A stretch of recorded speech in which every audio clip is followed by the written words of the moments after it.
या कि जब भी खाना खाएंगे तो जमीन पे बैठ के खाएंगे।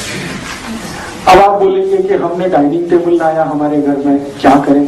डाइनिंग टेबल बड़ी विचित्र चीज है, इसके बारे में अगर हम थोड़ा समझ लें तो बहुत अच्छा होगा।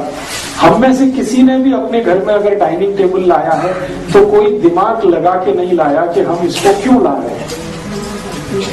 ज्यादातर घर वालों को मैंने पूछा है कि भाई आपने डाइनिंग टेबल लिया तो उसके पहले कुछ सोचा होगा कि इसको लाना है तो क्या करना है, क्यों लाना है, इसका यूटिलाइजेशन क्या है।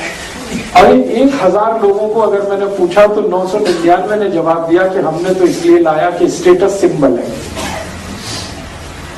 घर में लगता है कि भाई स्टेटस बड़ा है अगर डाइनिंग टेबल है तो। हमने कभी नहीं सोचा कि ये डाइनिंग टेबल उन लोगों के लिए है जिनकी हड्डियों के जोड़, जिनको जॉइंट्स आप कहते हैं, वो स्टिफ होते हैं, उनमें फ्लेक्सिबिलिटी नहीं होती। फॉर एग्जाम्पल अमेरिकन लोग, यूरोपियन लोग।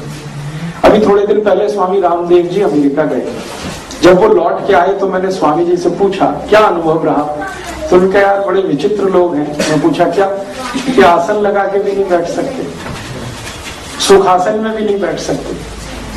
वो मुझे बता रहे थे कि सुखासन में बैठने के लिए सिखाने को ही उनको सबसे ज्यादा समय चला गया। तो मैं कहा वज्रासन, उन्होंने कहा वज्रासन की तो कल्पना ही छोड़ दो तुम कि वो बैठ पाएंगे कभी। और स्वामी जी कहते थे कि जब भी मैं कहता था भाई आसन लगा के बैठो सुखासन में, जैसे मैं बैठा हूं, तो कहा किसी के पांव ऐसे निकले हैं, किसी के ऐसे निकले। परफेक्ट कोई भी सुखासन में बैठ नहीं सकता, वज्रासन तो बिल्कुल नहीं बैठ पाते। कारण एक ही है कि उनके जॉइंट्स जो हैं वो बहुत स्टिफ हैं, कड़े हैं। क्यों? क्योंकि उनको स्नोवियल फ्लूइड बहुत कम है जॉइंट्स में। हर एक जॉइंट्स में आप जानते हैं लुब्रिकेशन के लिए स्नोवियल फ्लूइड होता है, ईश्वर का बनाया हुआ, प्रकृति का दिया हुआ। हमारे भारत के लोगों का ये बहुत अच्छा सद्भाग्य है कि वो भारत की जलवायु में है, इसलिए उनके जॉइंट्स में स्नोवियल फ्लूइड बहुत है, बहुत फ्लेक्सिबल जॉइंट्स हैं हमारे। हम जैसे चाहें अपने को मोड़ कर बैठ सकते हैं, बशर्ते कि वजन ज्यादा ना बढ़ा हुआ हो। लेकिन यूरोपियन और अमेरिकन लोगों को ये बहुत तकलीफ है, ठंड में बहुत रहना पड़ता है। मैंने कल आपसे कहा 6-6 महीने सूरज के दर्शन नहीं होते उनको, 6-6 महीने बर्फ रहती है, -30 -40 टेम्परेचर होता है। तो ज्यादा बर्फ में रहने से, ज्यादा ठंड में रहने से स्नोवियल फ्लूइड बहुत कम बनता है, तो जॉइंट्स बहुत कड़क हो जाते हैं। इसलिए उन्होंने कुर्सी बनाई है, या कुर्सी का इन्वेंशन किया, या डिस्कवरी की, जो भी आप कहें।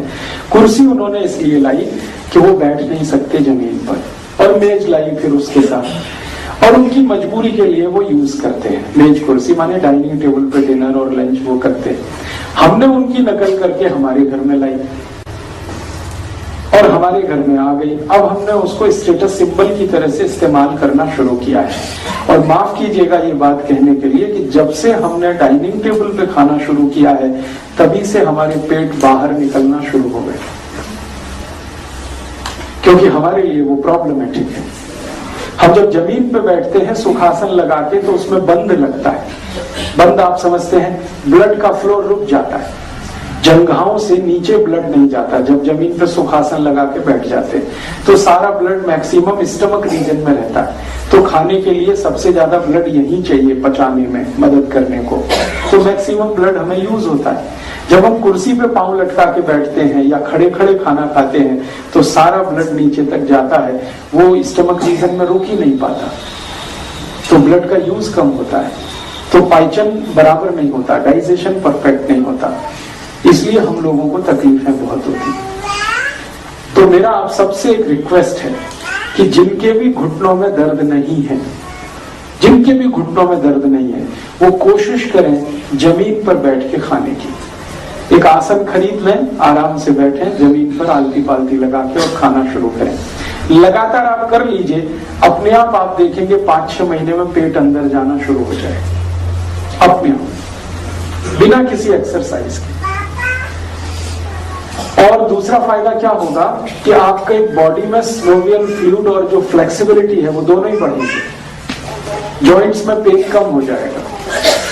और आने वाले भविष्य में आप हमेशा इस बात को याद रखेंगे, हमारे भारत में कहा जाता है कि जमीन पे खाना, जमीन पे सोना, जमीन पे मरना, तीनों महत्वपूर्ण।